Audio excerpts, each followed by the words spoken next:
from when the first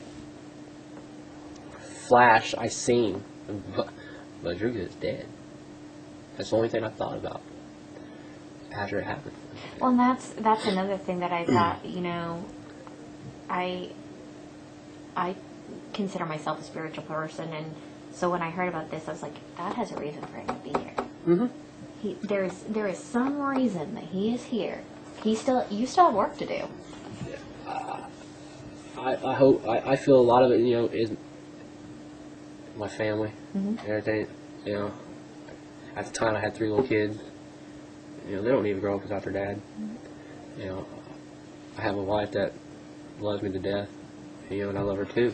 It's all in my heart. And it wasn't time for me to go. I feel like now I try to, like I said, I try to help others. You know, I put myself in as Freebirds. I wasn't court ordered. I wasn't, you know, wasn't mandatory for me to go. I did it myself because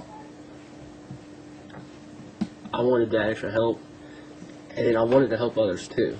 You know, and I became good friends with Jack Tanner. You know, and everything. He's a good guy. I like him. Jack's a good guy. You know, me and my wife both have become good friends with Jack, and you know, I done what I had to.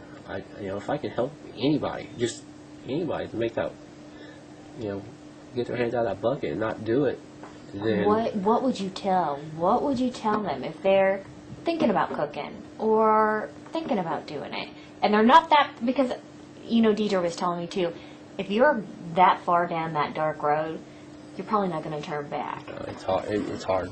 But if maybe, you know, if you first thought about cooking or first thought about using, you know, what would you say to those people? I tell them don't try it. It's not worth it. I mean, you think it's all good and everything will be okay and nothing's going to happen to me. You know, I went for years thinking nothing's going to happen to me, and then one day, it's all it took, just one day, and it's changed my whole life. You know, I know if I could, I'd show you the rest of my scars. If I know, if you just listen to my story, you know, get on the internet, look it up, look up read every article you find about it. It's going to tell you. It's not something to mess with. I've talked to people, family, and Jack and everything too. There's parts of me that wants to go after I get out and everything and get established, whatever, to talk to other people, you know, to either go to schools or something and then show them, you know. I feel that, you know, by me taking my shirt off and showing you my upper half of my body, because that's pretty much all the damage is on my upper half. I mean, my legs are scarred, but that's all donor sites. By showing you all that, you're going to see that, you know, it's really nothing to mess with. You know, there's people that get chemical burns on them and everything, little sweat. It's nothing. You know, I'm, like I said, burnt beyond 3rd degree. And it changed my life, so I know it's going to change other people's.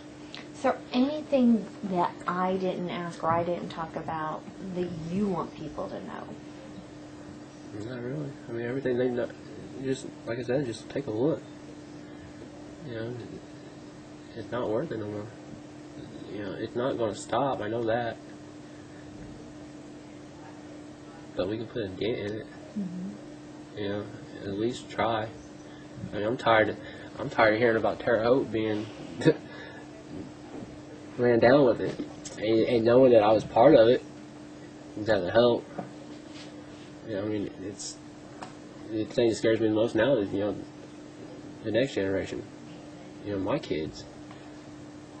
You know,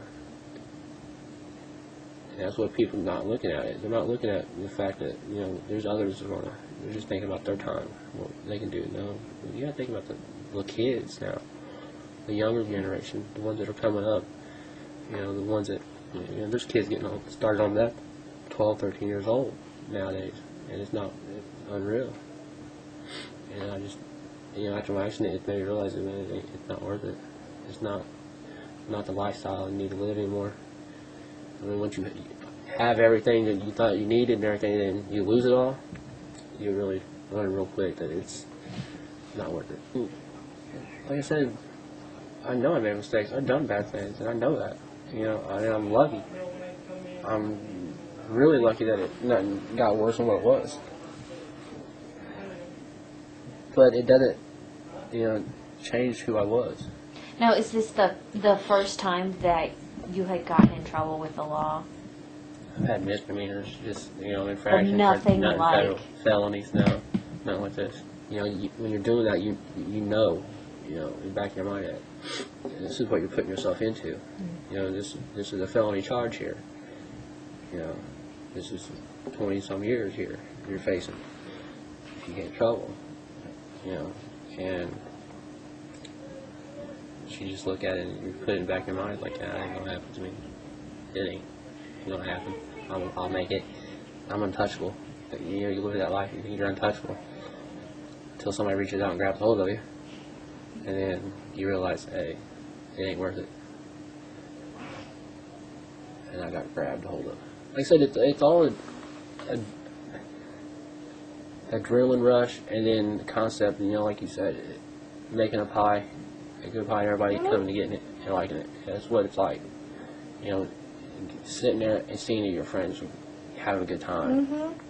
Everybody's hanging out and they're all having a good time. I know sometimes people might look at it and say, well, he's trying to talk it up, making it sound like it's fun. Unfortunately, there was times there was. And I think that's why a lot of people are still grasped to it and on it, because they think we're having a good time. But nothing bad happened to them yet. I said it before, it's an epidemic that's not going to end. Truthfully, it's not. I mean, there's nothing.